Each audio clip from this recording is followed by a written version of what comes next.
Hi gaming guys, and welcome to episode 6 of Import Nights, the review series for GranTurismo's selection, a pretty strong selection of JDM import performance cars from various ages, some from the 80s, some from the 90s, some from the 2000s.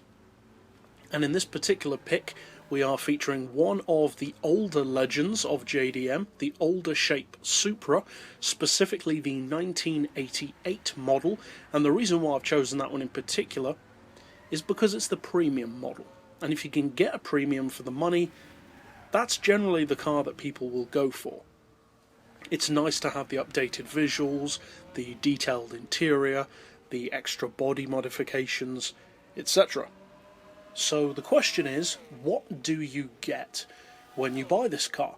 Well, you get a 3 litre turbo engine, rear-wheel drive, front engine, pop-up headlights, which is important for some people, and as far as its spec, it's extremely strong.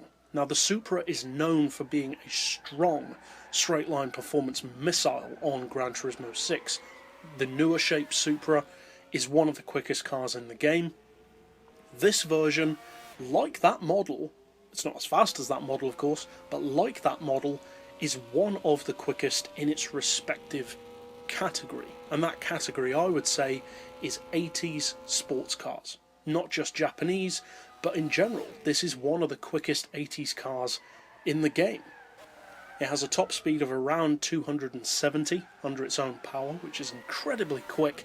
The acceleration is very strong as well. And when you see the spec of the car, it's not too surprising, because that engine can be tuned up to 740 horsepower and 556 foot-pounds of torque. And despite the fact that the car is quite big, it's not that heavy. Not at all, in fact. It weighs 1,224 kilos, which is very impressive for such a large car. The horsepower per tonne is 605, and for a car from 1988, especially a production road car, that really is nothing to be sniffed at. Now, as far as the PP level, I would say it's actually pretty good, 571. It would be very easy for a premium spec Japanese icon to have a PP that's maybe a little bit too biased, but 571 PP is actually good for this car. It's realistic. It is competitive at that level. Now, when I say competitive, obviously that's only to a certain degree. I'm not saying that this car is the best car you can get at that level, of course. It's quite simply not.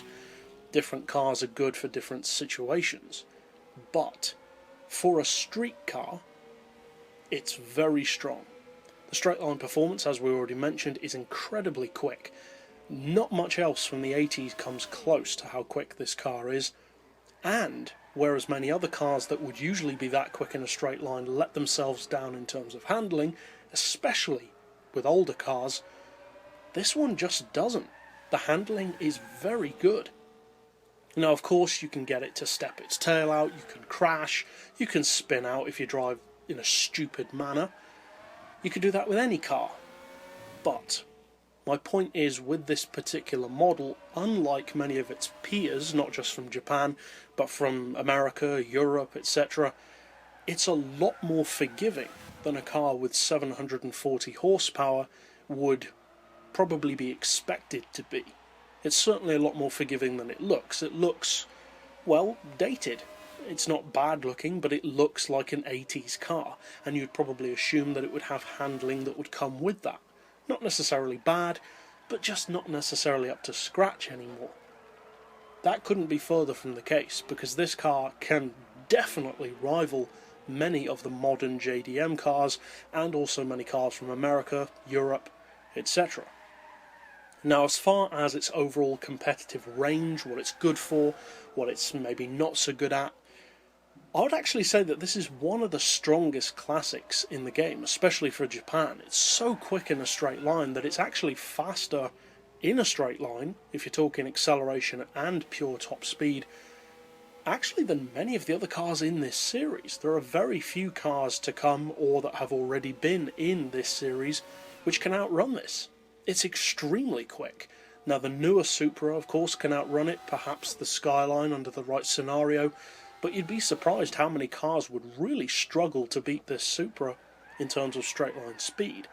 And to some degree, it is kind of a sleeper car, because it's so much quicker than it looks. Now, it's a Supra, so to some degree people do kind of expect them to be good, but still, for the untrained eye and for the unwary, this car can definitely shock some unexpected players online, and it's always fun to do that.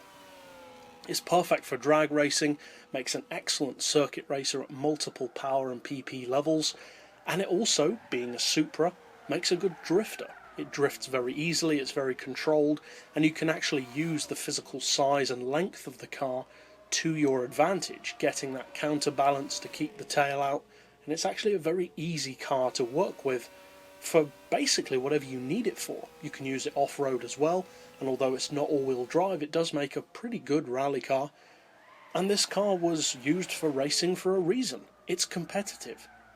So if you're less concerned with how amazing your car looks, and more concerned with how many people you can beat with it, this is definitely the car for you. It's an absolute sleeper for most people, and it is dominatingly fast. Very, very few cars, both of its age and of its power, even come close to how quick this car is. Not just in a straight line, although it is primarily in a straight line, but also around many tracks as well. And considering that the car only costs 40 grand, the value for money is pretty fantastic. So if you haven't tried this particular model yet, to some degree the other models as well, but especially this one, the premium, you should definitely check it out, especially if you're a fan of understated or sleeper cars that are devastatingly quick. But that's it overall for this particular episode. I'll see you guys next time, and as always, thanks for watching.